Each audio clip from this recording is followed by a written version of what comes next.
Welcome to The Explainer. Today, we're diving deep into international trade.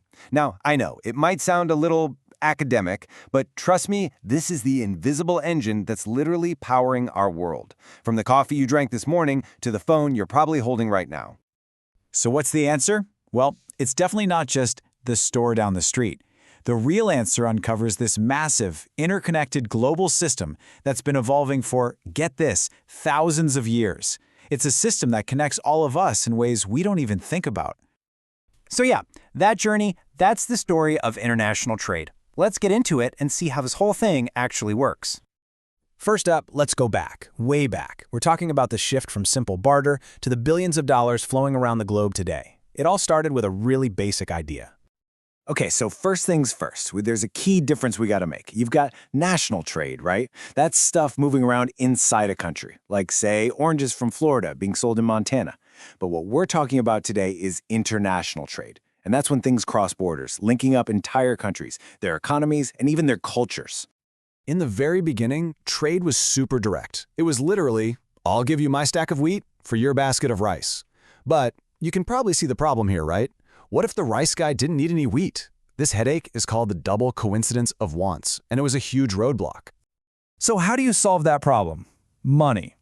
The invention of money was a total game changer.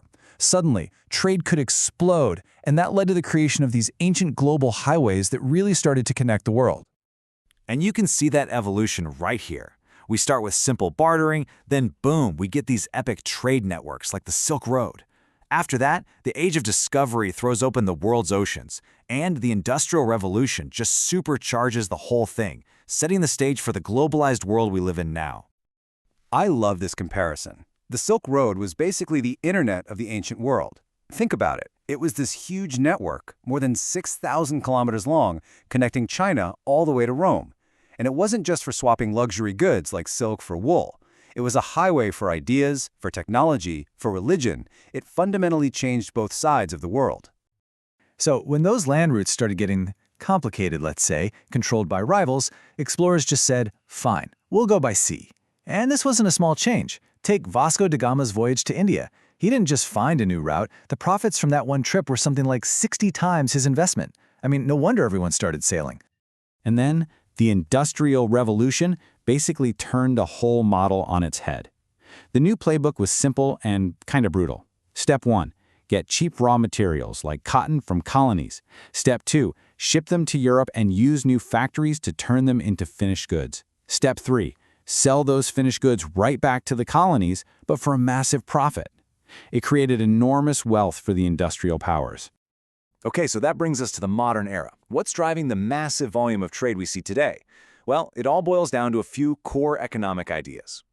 And the biggest one is this idea of specialization.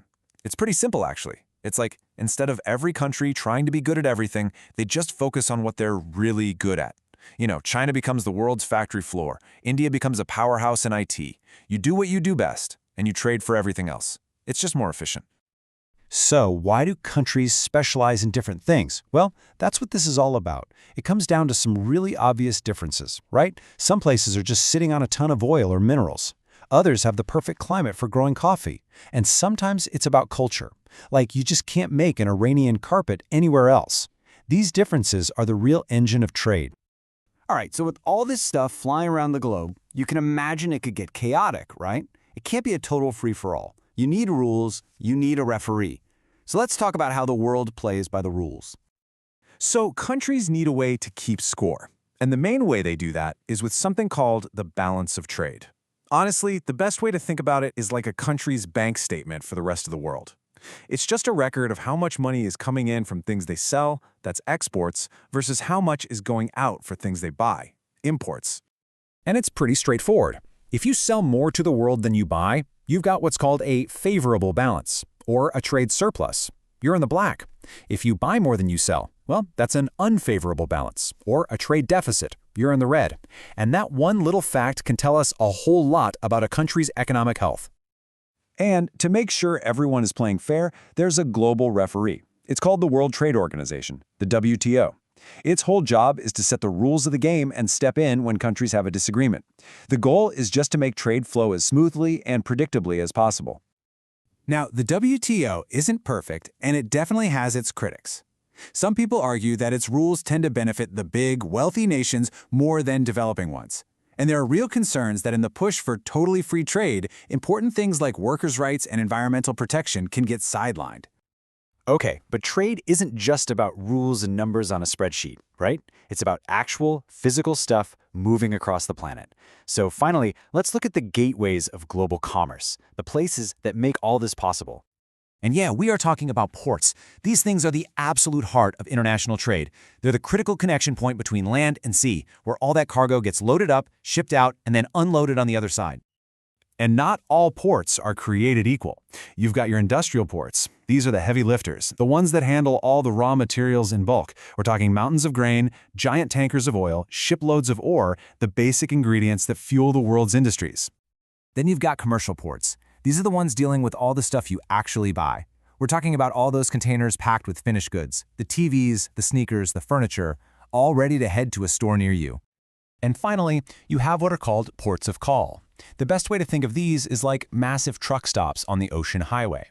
They're basically just places for ships to pull over on a long journey to refuel, restock on food and water, and maybe get some repairs done before heading back out to sea. So, from a simple swap of goods thousands of years ago to the incredible high-tech logistics that run our world today, the one constant in the story of trade is that it's always changing, it's always evolving. Which leaves us with a pretty big question.